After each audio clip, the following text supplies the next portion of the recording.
Hey guys, welcome back to some more Raid Shadow Legends. As you can see from our reward calendar, we are 14 days into this, picking up our 14th day reward, which is going to give us some more classic arena tokens. Going to be huge when it comes to clan versus clan.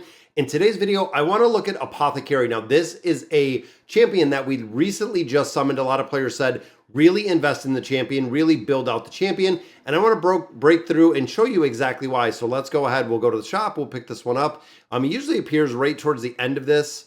Where is this one at? There we go. Want to claim the free gift. Same with this one. We'll get the mystery shard in here. So I started building out the champion. We can see right here is the community week that's going on. And I want to kind of show you and the logic and kind of my thoughts. So here is the champion that we recently got. So overall, rare support champion. Now, out of all of our rare champions that we have within Raid, this is one of the absolute top ones. Now, I just threw some gear on him. We got it all the way up to 12. The reason being, we still have a 1 week and 4 days to remove some gear, swap some gear around. So I feel like we have to get a lot more speed for this champion. We're at 170 right now, but again, we're going to have to see exactly where we can build this. Want to run through the skills and abilities and show you just what makes this champion so strong. We also lock the champion, make sure we're not using them. Now, the first skill is attacks 3 times at random. This, I'm not really too worried about the attack. We're not too worried about how much damage this champion is doing. But the big thing is this champion attacks 3 times at random. If there is only one specific target, considering, you know, some of the targets that we have are some of like the fire boss, that is just one specific target, one specific champion, you're going to be able to break through the shield very easily. And as we get and essentially bring up the speed a little bit, bring up the attack damage a little bit, going to be able to pull some pretty decent damage. This is the big one. Soothing Chant heals a target ally by 35%. This heal can be critical. So getting and building up some critical in here, and I think the crit rating, if we max it out, this is going to be a critical heal. And then also looking here, guys, you have 40 plus these, you have 50. This cooldown -1 puts us at a 2-turn cooldown.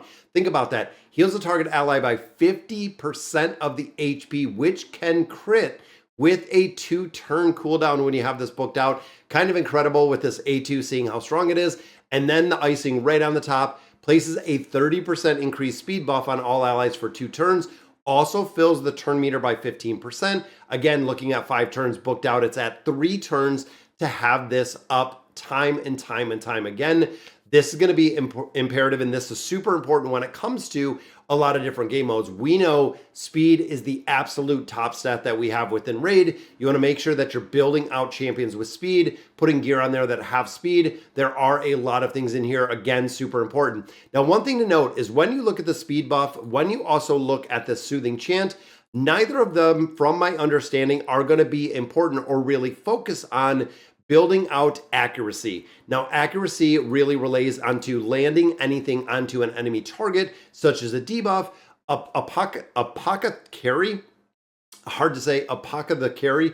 Overall, this is the one that is going to be the attack for accuracy. This is going to be on allies. This is going to be on allies, filling our own turn meters. There's no reduction when it comes to the enemy turn meter. So overall, not worried about a ton of accuracy in here. Doesn't seem like it's super important. And then we have the aura. So when it comes to some of the very hard hitters, having a 21% defense in the dungeons is huge. Now remember, a lot of the champions can be split into really 3 different things. You can have attack champions, you can have those defensive champions, you can also have the HP champions, but all of the champions across the board using defense and really getting a bonus out of here, 21% for defense, gonna make a really big difference in some of the campaign formations with not only the heals that are doing the speed boost that we have in there, but also mitigating the damage with this big boost that we have out of here. I'm excited to build him out. Now, when it comes to masteries, you can see we literally just got this guy, but there are really 2 big builds to build with him for mastery. Number 1 is the clan boss. The other one was the PvE. I'm going to build him for the clan boss. Now, again, thinking of a couple places that he's used, clan boss, absolutely. And I also ran my little calculator over on Howl Hades. They said to use it for the spider as well. I don't know if that rings true, just because of the formation in the team that I have. But he was in the spider formation. He was also in the clan boss formation. So again, thinking of a couple different places, and even where they score him on a couple sites, Spider, Fire Knight, Dragon, and Ice Golem are all at 4 stars, which is super important because remember, he is only a rare champion that we do have in here. Now, offensive, again, this is how I'm going to build them out, is building out the defense. Going into really the offense first is going and building this one out. Wish I had some diamonds, we could just get it, but crit rate, getting a little bit higher, those heals can be critically healed. Crit damage going to go up a little bit, and then of course, increasing damage inflicted 5%. We're going to build him kind of straight down. Now, the difference with him is as we're going through building out singled out, when we're getting life drinker, when we're building out bring it down, then we're going to move over to this one. This is one that we usually don't get. Increase the damage inflicted by 5% for each dead ally.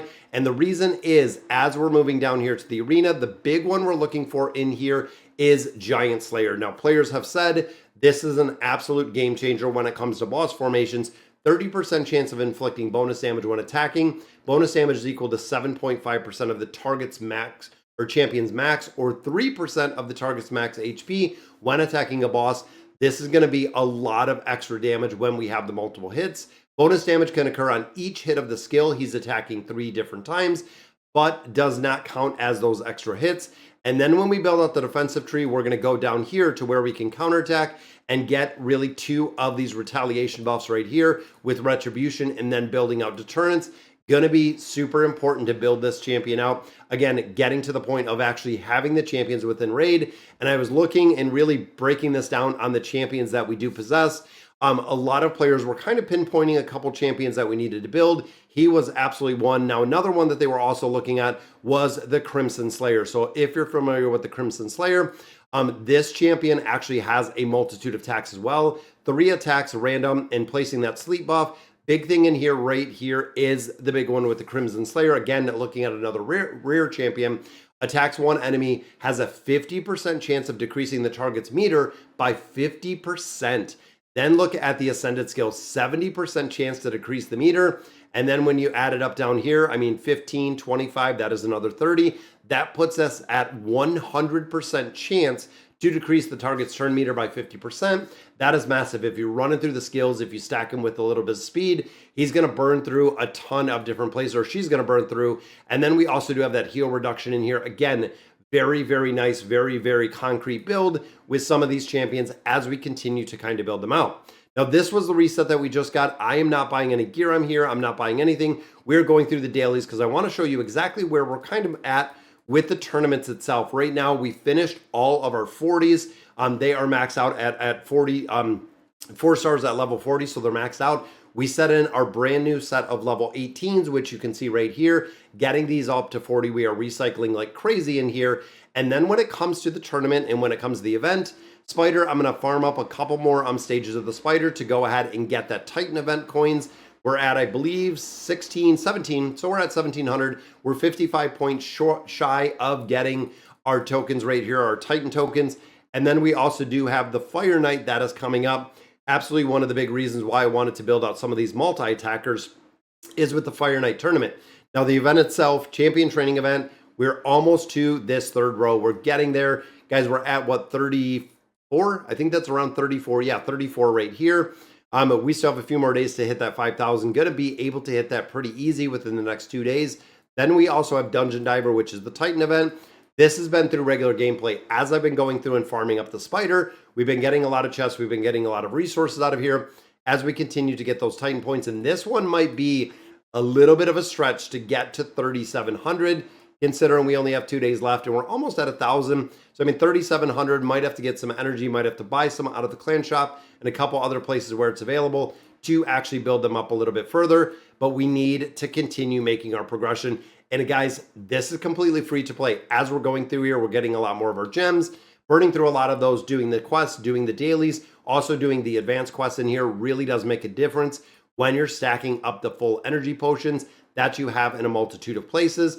And then also looking, stages of the Cursed City, everything else to make sure and ensure that we are maximizing everything, including the PvP aspect. I've been going in here. We've been using all of our tokens in the entirety because we have the clan versus clan that is up. Right now, we're at 583 versus 369. So we're doing pretty good right now. Just got to step it up a little bit for those clan rewards. You can see we're right almost done with this final mission down here. Going to pick up a 4-star chicken and some other builds in there. But I want to hop in the tavern and I want to look again at our apothecary. I want to upgrade the skills. So we have a ton of books in here. I'm going to max it out. It's going to take us 10 books Again, looking at Howl Hades' website, they said 10 of 10, absolutely max them out. So this is going to give us not only the skills and abilities, which are going to be maxed out 10 damage, -1 cooldown, -1 cooldown. This is also going to yield us a couple 5,000 tournament points. That is massive when it comes to building these guys out, guys. That's another 5,000 tournament points we just picked up out of there. That is really, really cool to see that we have the ability to build them out. Now, like we've said before, when it comes to making progression in raid and really making solid progression, make sure you save the things for when events are around. Clan versus clan is up, your tournaments, your events. Make sure that you are saving them in their entirety so you know exactly where you're going to use your resources when things come available. And I've also been looking in here every 12 hours, this does reset.